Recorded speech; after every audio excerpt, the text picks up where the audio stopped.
नमस्कार बच्चों। अब इस वीडियो में हम देखते हैं वर्णों के उच्चारण स्थान। देवनागरी लिपि की सबसे बड़ी विशेषता है कि जिस वर्ण का उच्चारण के लिए स्थान निर्धारित है उसी स्थान से उसका उच्चारण होगा। कहने के तात्पर्य हर एक वर्ण का उच्चारण स्थान दूसरे से अलग होता है। यही कारण है कि उच्चारण की दृष्टि से जो संस्कृत भाषा है वो वैज्ञानिक भाषा है, तो इसकी में उच्चारण स्थान का विशेष महत्व है। तो बाकायदा इसके नियम बनाए गए हैं और उस नियम के अनुसार ही उन समस्त वर्णों के उच्चारण स्थान निर्धारित किए गए हैं, जिस स्थान से ही इनका उच्चारण होगा। इसमें आप लोगों ने स श श देखा होगा। वास्तव में है तो तीनों स, लेकिन एक तालव्य है। तालव्य का तात्पर्य तालु से, मूर्धन्य मूर्धा से और दंत्य दांत से। तो तालु, मूर्धा और दांत। स का उच्चारण तीनों के लिए स्थान अलग अलग है, जिसके कारण स्पष्ट रूप से इनके उच्चारण में भी अंतर दिखाई देता है।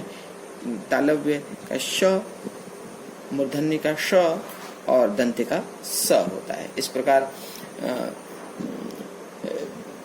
थोड़े थोड़े से अंतर के कारण प्रत्येक वर्ण का उच्चारण स्थान बदल जाता है।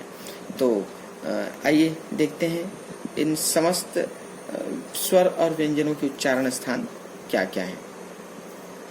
इस तालिका में उच्चारण स्थान दिया हुआ है। यहाँ पर वर्ण का उत्पत्ति स्थान जहाँ से वर्ण की उत्पत्ति होती है। यहाँ पे स्वर, व्यंजन, अंतस्थ, ऊष्म और अयोगवाह और स्थानजन्य वर्ण का नाम, उस वर्ण का नाम, उसके कारण वर्ण का जो नाम पड़ा वो नाम यहाँ पे। सबसे पहले स्वर के अंतर्गत अ और आ। अ और आ कंठ से बोले जाते हैं। आप लोग इसका प्रयोग स्वयं उच्चारण करके देख सकते हैं। तो जब अ आ कहते हैं तो ध्वनि कंठ से निकलती है। और इसी प्रकार व्यंजन के अंतर्गत के जो क, ख, ग, घ अंग हैं, अर्थात क वर्ग, इन पांचों वर्णों का उच्चारण स्थान भी कंठ ही है। इसके अलावा अयोगवाह के अंतर्गत जो विसर्ग का उच्चारण होता है, जिसको हम ह उच्चारण करते हैं, वो भी कंठ है। तो कंठ के अंतर्गत अ, आ, क, ख, ग, घ, अंग, ह और विसर्ग और ह। ऊष्म के अंतर्गत ह और अयोगवाह के अंतर्गत विसर्ग।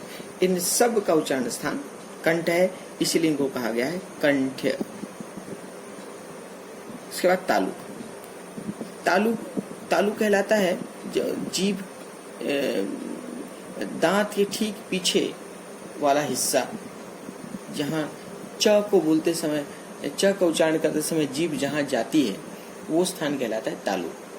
तो उसी स्थान से ई और ई का भी उच्चारण होता है। ई भी उसी स्थान से, उसी तालु से उच्चारित होते हैं। इसके अंतर्गत, इसके अतिरिक्त व्यंजन के अंतर्गत च, छ, ज, झ, य, इनका उच्चारण भी वहीं से होता है। आप लोग थोड़ा सा ध्यान रखिएगा, उच्चारण करते समय आप जब देखेंगे तो आप महसूस करेंगे कि वर्णों का उच्चारण स्थान तो वही है। जहाँ से च बोला जाता है वहां से छ भी, ज भी और झ भी बोला जाएगा, परंतु हम जो उच्चारण करते समय जो हम प्रयास करते हैं, जो बल लगाते हैं, उस बल लगाने की थोड़ी सी मात्रा के कारण ही इसका उच्चारण बदल जाता है। च, छ, ज, झ, य, एक स्थान से इन सब का उच्चारण, परंतु ध्वनि भिन्न भिन्न। ये आप महसूस कर सकते हैं कितनी वैज्ञानिक भाषा है और हम लोग कितने वैज्ञानिक हैं जो कि इनको बोल पाते हैं, इन वर्णों का उच्चारण कर पाते हैं और एक को दूसरे से अलग कर पाते हैं। बहरहाल अंतस के अंतर्गत य, उष्मी के अंतर्गत तालव्य श। इन सब का उच्चारण तालु के से होता है, इसलिए इनको कहते हैं तालव्य। तालु के अंतर्गत ई, च, छ, ज, झ, य, य, श। इसके बाद आता है मूर्धा। मूर्धा कहते हैं जीभ, मूर्धा तालु के और ऊपर का हिस्सा, जीभ जहाँ स्थित है उसका ऊपर वाला हिस्सा, जिसको हम ट बोलते समय स्पर्श करते हैं, जिसको वो कहलाता है मूर्धा। तो मूर्धा के अंतर्गत स्वर में री और री का उच्चारण होता है, और व्यंजन में ट, ठ, ड, ढ, ण अर्थात ट वर्ग के वर्ण। इसके अतिरिक्त अंतस्थ के अंतर्गत र और ऊष्म के अंतर्गत श, श। इन समस्त वर्णों का उच्चारण मूर्धा से होता है, इसलिए इनको मूर्धन्य कहते हैं। आप लोग इसका उच्चारण का अभ्यास करेंगे तो धीरे धीरे स्वयं ही इनके बीच का अंतर स्पष्ट हो जाएगा।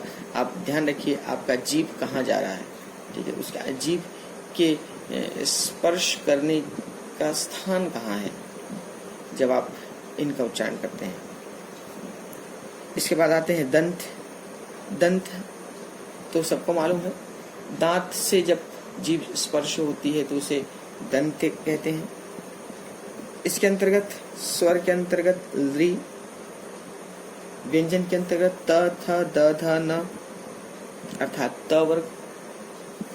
अंतस्थ के अंतर्गत ल, ऊष्म के अंतर्गत स। इन वर्णों का उच्चारण दांत से होता है, इसलिए इनको दंते कहते हैं। ली, त, थ, द, ध, न, ल और स, ये दंत वर्ण कहलाते हैं। इसके बाद ओष्ठ। ओष्ठ उच्चारण के समय दोनों ओष्ठ के जो प्रयास होते हैं वो प्रयास स्पष्ट दिखाई देता है ओष्ठ वर्ण में। जब हम उ और उ कहते हैं, उ उ, तो हमारे ओठ गोल हो जाते हैं, और जब प फ ब भ म कहते हैं तो ओठ एक दूसरे से मिलते हैं और मिलकर अलग होते हैं, तो इनका उच्चारण होता है प फ ब भ म। और उ उ उ में ओठ गोल हो जाते हैं, तो ओष्ठ के अंतर्गत उ उ, प फ ब भ म ये वर्ण आते हैं। इसके बाद नासिका। व्यंजन वर्ण के समस्त पंचम वर्ण का प्रयोग करते समय नासिका से वायु निकलती है बाहर। उच्चारण स्थान भले ही अलग अलग हो, कंठ का अंग का कंठ, य का तालु, ण का मूर्धा, न का दंत, ओष्ठ का म, और ये पांचों का उच्चारण स्थान अलग है, लेकिन वायु निकलती है सीधा नाक से ही। तो नाक से वायु निकलने के कारण नासिका के अंतर्गत आता है अंग, य, ण, न, म पंचम वर्ण। इसके अतिरिक्त अनुस्वार भी नाक से ही निकलता है, तो नासिक के वर्ण।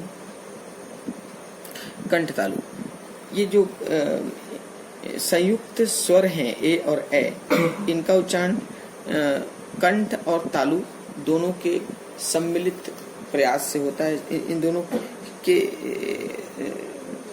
उच्चारण स्थान से ही ये ध्वनि निकलती है, इसीलिए इनको कंठ तालु कहते हैं। ए कंठ से भी और तालु से होते हुए उच्चारित होते हैं ए ए, इसलिए इसको कंठ तालव्य। ओ औ में ओ औ का जो अ है, अ कंठ से निकलता है, उसमें जो मात्रा लगी है ओ, वो ओ ओष्ठ से, अर्थात कंठ से तो वायु निकलती है, उच्चारण होता है, परंतु उच्चारण के समय हम होठ को गोल कर लेते हैं, जिसके कारण अ ओ में बदल जाता है, इसलिए यह कहलाता है कंठोष्ठ। अर्थात कंठ और ओष्ठ दोनों से इसका उच्चारण होता है, इसलिए इसको कहते हैं कंठोष्ठ। इसके बाद दंतोष्ठ, जहाँ दांत और ओष्ठ दोनों से उच्चारण हो, इसे व व का जब उच्चारण होता है तो दांत से इसका उच्चारण होता है और दोनों होठ एक दूसरे से अलग हो जाते हैं, अब एक दूसरे से पृथक हो जाते हैं, जिसके कारण व बनकर ध्वनि निकलती है। इसीलिए व दंतोष्ठ के अंतर्गत आता है। इस प्रकार मुझे आशा है कि आप लोगों ने इन वर्णों के उच्चारण स्थान समझ लिया है और आपने यह भी समझ लिया है कि स्वर के प्रकार कौन कौन से हैं, व्यंजन के प्रकार कौन कौन से हैं और उन सब का उच्चारण स्थान क्या क्या है, कॉमन कौन कौन से वर्ण है जिनका उच्चारण स्थान कुछ विशेष अंग से होता है, जैसे कंठ में अ आ भी है और क वर्ग भी है। उसी प्रकार अन्य उच्चारण स्थान भी कॉमन है जो कि स्वर में भी होते हैं और व्यंजन में भी होते हैं। एक और चीज मुझे लगता है जो शायद छूट गई थी, आप देख सकते हैं कि री री और ली, हिंदी में ली का प्रयोग नहीं होता और बड़ी री का भी प्रयोग नहीं होता। तो हिंदी में स्वरों की संख्या 11 होती है और संस्कृत में स्वरों की संख्या 13 होती है। इसमें बड़ी री और ली ये दोनों अतिरिक्त होते हैं जो कि संस्कृत में इनका प्रयोग किया जाता है। तो मिलते हैं अगले वीडियो में इसके आगे के हिस्से के साथ। धन्यवाद।